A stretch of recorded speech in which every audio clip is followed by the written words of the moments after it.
should run, he'll kill us. Not if I get him first.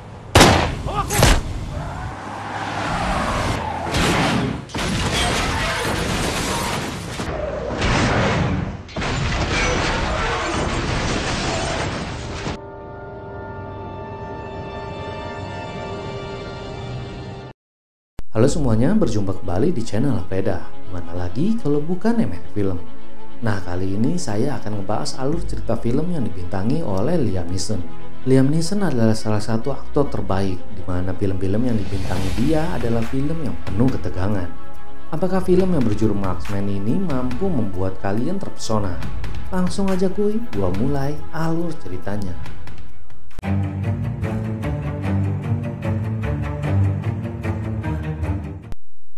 Dalam film ini, Neeson berperan sebagai Jim, seorang pensiunan veteran perang Vietnam, dan kini peternak yang terlilit hutang bank karena kehabisan biaya pengobatan istrinya. Namun sayangnya, istrinya telah meninggal. Jim diceritakan masih sedih akibat kehilangan istrinya. Jim tinggal di rumah kecil di pinggiran Amerika berbatasan dengan Meksiko.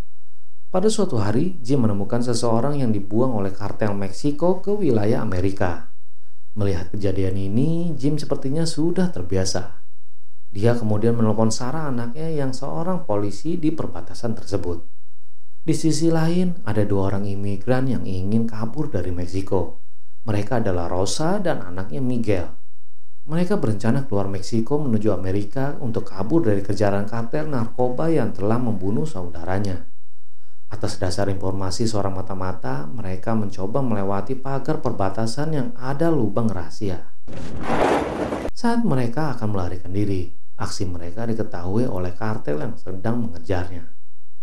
Anggota kartel tersebut menyuruh Jim untuk mengembalikan dua orang tersebut. Namun Jim mencium ada ketidakadilan pada mereka. Sebagai seorang mantan marinir, Jim kemudian mencoba melawan para kartel tersebut. Terjadilah baku tembak yang sengit.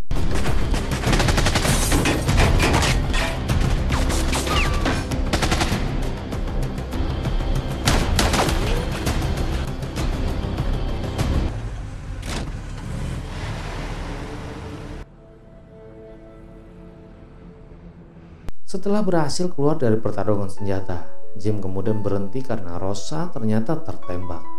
Sebelum meninggal, Rosa menitipkan anaknya pada Jim untuk diantarkan ke rumah saudaranya di Amerika. Rosa juga meninggalkan uang yang dicuri saudaranya dari pihak kartel. Di sisi lain, si botak kehilangan adik yang tewas saat adu senjata dengan Jim. Jim kemudian menyerahkan kasus ini pada Sarah. Jim merasa menyerahkan Miguel pada Sarah adalah keputusan yang terbaik. Esok harinya, Jim melihat tumpukan uang tertinggal di dalam mobilnya. Merasa bersalah jika meninggalkan Miguel di kantor polisi penuh korup, Jim lantas menjemput Miguel keluar kantor polisi secara diam-diam.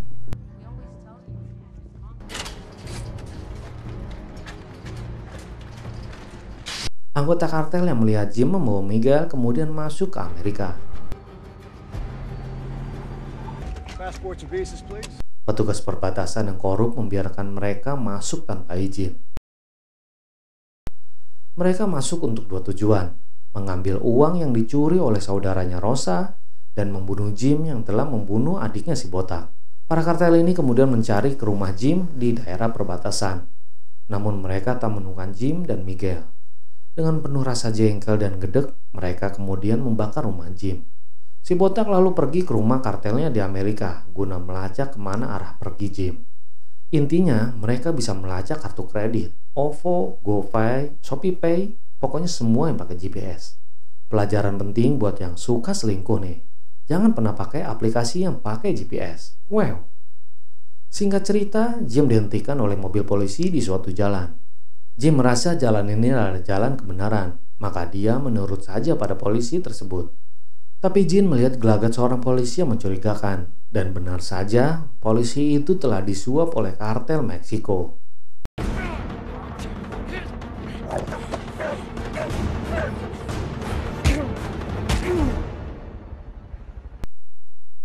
Jim kemudian berhasil mengalahkan polisi korup tersebut. Dia segera pergi menjauh dan kembali lagi untuk melihat keadaan.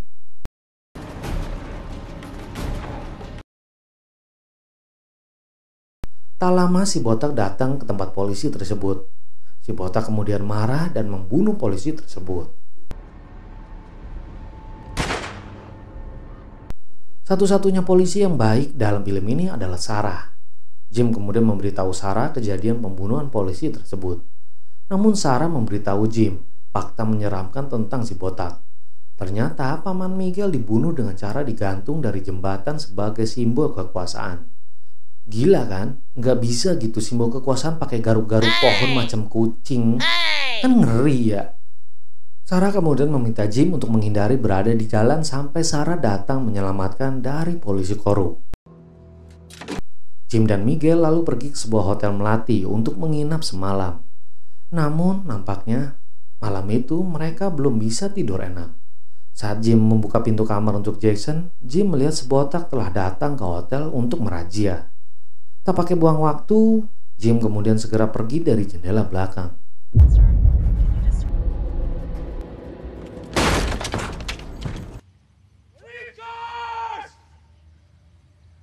Dan untungnya, Jim berhasil bersembunyi.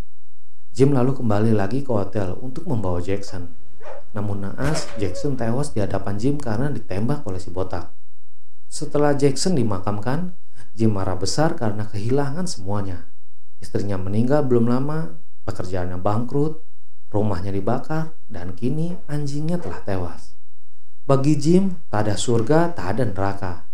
Yang ada hanyalah kesalahan mengantarkan Miguel. Mendengar perkataan Jim, Miguel berlari menangis. Seakan-akan keadaan ini akibat dirinya. Tanpa Jim sadari, mereka berdua sebenarnya adalah korban si botak dan keluarganya yang metal-metal itu. Tak lama kemudian, Jim menyadari kesalahannya berkata pedas pada Miguel. Jim kemudian berjanji akan mengantarkan ke tempat tujuan dengan selamat. Dalam perjalanannya, Jim melipir sebentar ke gereja untuk mendoakan ibunya Miguel yang telah meninggal. Jim sadar kata-kata kasarnya bisa membuat Miguel menjadi berandalan yang suka malak di angkot. Setelah selesai, sang pendeta menghampiri Jim. Dari situ sang pendeta berpikir bahwa Jim adalah orang yang sangat bisa dipercaya. Mendengar perkataan pendeta, Jim kemudian menghubungi Sarah dan meminta Sarah membiarkan Jim menolong anak ini. Jim merasa alam dan orang tua Miguel percaya padanya. Sarah mengetahui Jim dalam bahaya, namun dia tak bisa melakukan apa-apa. Suatu saat Jim mengajarkan cara memakai senjata pada Miguel, mulai cara menembak hingga melepaskan pelurunya. Di sisi lain, si botak kemarin mendapatkan peta yang telah ditandai oleh Miguel. Atas dasar instingnya, si botak menghubungi teman-temannya untuk melihat di perbatasan kota.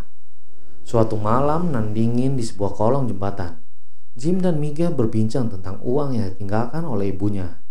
Namun Miguel menolak menerima uang haram tersebut. Miguel lebih memilih membakar uang haram tersebut. Dan setelahnya, mereka bermalam di kolong jembatan. Hingga tiba saatnya anak buah si botak melihat Jim melihat di perbatasan.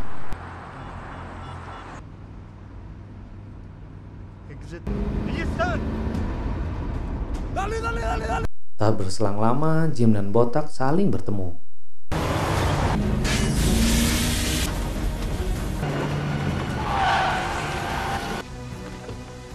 He'll kill us. Not if I get him first.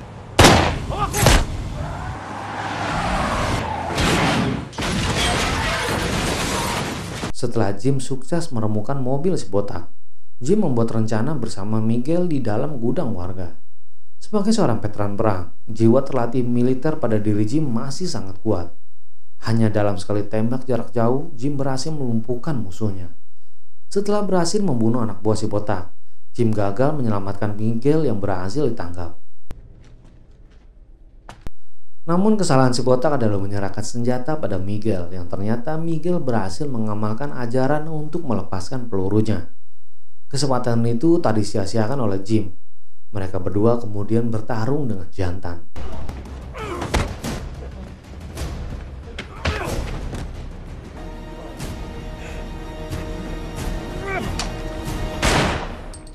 Jim lalu berhasil memukul si botak. Namun Jim tak ingin membunuh orang lain lagi. Jim kemudian menyerahkan senjatanya pada si botak.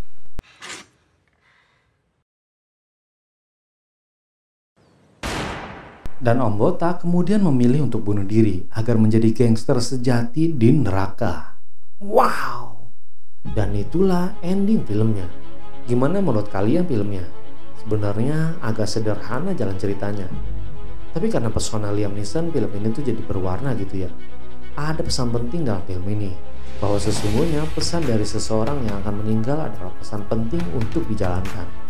Seperti kalau narapidana hukuman mati itu pasti dikasih satu permintaan yang gak bakal ditolak oleh negara sebelum dieksekusi. Bener kan? Nah, bener dong, ya harus dikabulkan, gak boleh enggak. Tapi coba kalau yang ketembak itu Miguel. Terus Miguel berpesan pada Jim bahwa menikahlah dengan ibuku. Gas nggak? Gas nggak? Ya gas lah, masa enggak?